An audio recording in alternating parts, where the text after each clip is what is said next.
So after last week's horrible excuse of a Power Rangers episode, I was understandably questioning whether or not this episode would be able to bring Megaforce back on track and show that Last Laugh was just a terrible bump in the road, or if the series would start to go downhill. Luckily though, this episode Dream Snatcher is actually pretty effective in what it sets out to do. The episode opens with the Rangers of the park preparing to watch a meteor shower that is supposed to happen there later that night. Emma pulls out her wish list, which is very long. The others question why she has so many wishes, and she says that when she was a kid, her dad would tell her that if she made a wish on a shooting star it would come true, but she would get so excited she would forget her wish, which is why now she writes them all down. After some banter, the Rangers race to Ernie's while Rock unveils to the mutants the Aurora Box, a family heirloom that Rock says has the power to make any monster unstoppable. The shorter mutant says that they should use this power on him in Blue Fur, but once he touches the box, he decides to test it on another monster, and Rock says that the monster better be good because this power can't be wasted. The mutants go off and find a monster called Dream Snatcher, who normally can only consume dreams while people are asleep, but once he is granted the power of the Aurora Box, he can eat the dreams of people who are awake, causing them to grow roots of despair, and he proceeds to attack the city. When the Rangers are called in to stop the monster, they notice all the people who have grown roots, and Dream Snatcher exposits about the Aurora Box and that when he eats people's dreams, their spirits are trapped in a dream realm, and that the roots that grow slowly cause the planet to wither and die. The Rangers say that they will not let this happen, and engage Dream Snatcher, who holds his own in the fight until Robo Knight arrives. Robo Knight says that the roots are harming the Earth, and the Rangers explain that the monster caused them by stealing dreams. Robo Knight questions what dreams are, and Troy explains that they are what humans strive for and believe in. Emma even gives a few examples, saying that no dream is too small or too large before the monster appears behind her and takes her dreams before running off. And this is why you don't conversate during a fight.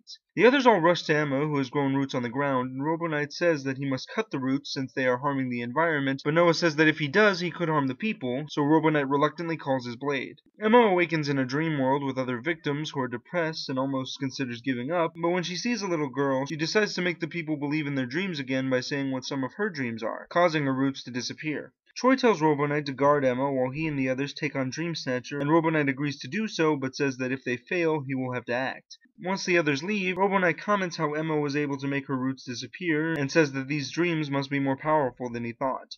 Cut to Dream Snatcher walking through the woods until he hears what sounds like a festival and follows the sound in hopes of finding more dreams to eat.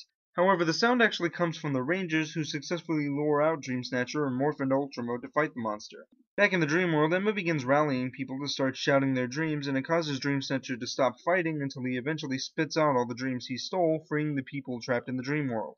When Emma wakes up, she tells Robo Knight that the dreams of everyone are what freed them, and says dreams are what make our lives worthwhile and make us human. The others strike a weakened Dream Snatcher before Emma arrives, riding a morphed Robo Knight and morphs into Ultra Mode, saying she and Robo Knight will finish the monster, and working together, they both come out victorious. Rock says Zombats to make Dream Snatcher grow, and the team forms the Sky Gosei Great and Grand Megazord. Dream Snatcher stupidly tries to steal the dreams of the Megazord before the Rangers break free and form the Gosei Great Grand Megazord to easily finish off the monster. After the fight, the mutants say that the Aurora Box is amazing, but Dream Snatcher was weak, and that they should use the box on themselves, while the Rangers on a rooftop ask Robo Knight if he wants to join them as they watch the meteor shower, but he declines, saying he must focus on his mission. Later that night, the Rangers are watching the meteor shower, but Noah notices that Troy looks worried and asks why. Troy says that he was thinking about the Aurora Box and wondering if it is as powerful as the monster said. Noah says it could be a one-time thing, and Troy says they can only wish.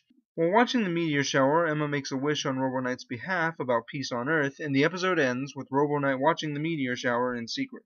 Looking back at last week's episode and this episode, I think that Megaforce wants to have an episode for each of the Rangers to influence Robo Knight individually in a different way. And looking at it that way, this episode is pretty strong. This time Emma is the one to give Robo Knight a new point of view by talking about dreams, and in the process humanizes Robo Knight a little bit more as a character. There are a lot of moments, especially near the end of the episode, where I felt that Robo Knight is starting to see the Rangers less as allies and more as friends. The episode also does a very good job at showing Emma's character as kind and caring. I really like seeing her taking responsibility for freeing everyone from the dream world. It is the first time all season where I saw clearly why she was chosen to be a Ranger. However, outside the character bits, the episode is okay at best. I wish we could have seen just how powerful the Aurora Box made Dream Snatcher, but except for giving him more abilities, as well as giving the Rangers a good reason to morph into Ultra Mode, I just don't think that this episode fully demonstrated the power of the Aurora Box. But the fact that Troy wondered about the box at the end of the episode gives me hope that we will be shown the full extent of power the Aurora Box has in future episodes. There are also two really stupid moments in this episode that just bugged me. The first is, why in the world would the Rangers stop in the middle of fighting a monster to explain what dreams are to Robo Knight? I get that him understanding dreams is a big part of the episode, but they are fighting right now, and because they chose to stop, Emma ended up getting her dreams taken. The second is when Dream Snatcher tries to steal the dreams of the Megazord. This moment brings the intensity of the fight to a complete halt, as even the Rangers point out how stupid this is. Still, even with all my complaints, the episode is still effective at being a feel-good episode. The stuff it does really well, and the focus is for the most part where it needs to be. You may not have fully redeemed yourself, Megaforce, but you're on the right track.